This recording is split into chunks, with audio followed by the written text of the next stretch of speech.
Hi everybody, welcome to Seshu's embroidery studio. చూస్తున్నారు కానీ మనం ఒక బుట్టి అనేది రన్ చేసాం. దాంట్లో ప్రాబ్లం మీకు ఏమైనా అర్థమవుతుందా? దీంట్లో ఏంటంటే అవుట్లైన్స్ అనేది సరిగ్గా రాలేదు. సరిగ్గా అబ్జర్వ్ చేయండి. పెటల్స్ అవుట్లైన్ జరి ఏదైతే ఉందో అక్కడక్కడ స్టిచెస్ మిస్ అయినాయి, సరిగ్గా పడలేదు. ద సేమ్ టైం పెటల్స్లో కూడా మనకి అక్కడక్కడ మిస్ అయింది, స్టిచెస్ అనేవి మిస్ అయినాయి. చూడండి, ఇంకొకసారి అబ్జర్వ్ చేయండి. అవుట్లైన్స్ అనేది మనకి సరిగ్గా పడలేదు.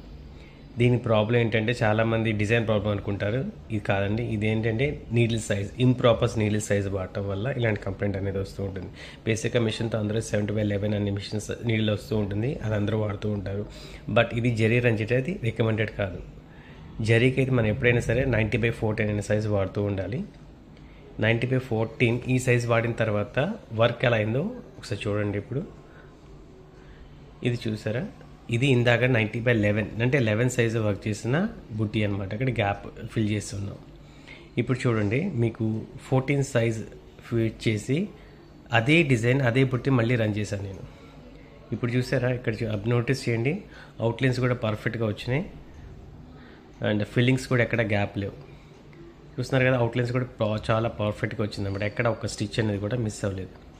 దీనికి మెయిన్ రీజన్ ఏంటంటే ఇంప్రాపర్ సైజ్ అనమాట. మీకు మీ నియర్ బై షాప్లో ఎక్కడ ఇలాంటి నీడిల్స్ దొరకట్లేదు అనుకుంటే మన దగ్గర నీడిల్స్, బాబిన్ కేసులు, ఎంటీ బాబిన్స్ అంటే ది బెస్ట్ క్వాలిటీ అన్నీ అవైలబిలిటీలో ఉంటాయి. స్క్రీన్ మీద స్క్రోల్ అవుతున్న నెంబర్కి కాల్ చేయండి లేదా మెసేజ్ చేయండి. మీ అడ్రస్కి మేము కొరియర్ ద్వారా చేరవేస్తాం. Please subscribe to my channel. Thank you.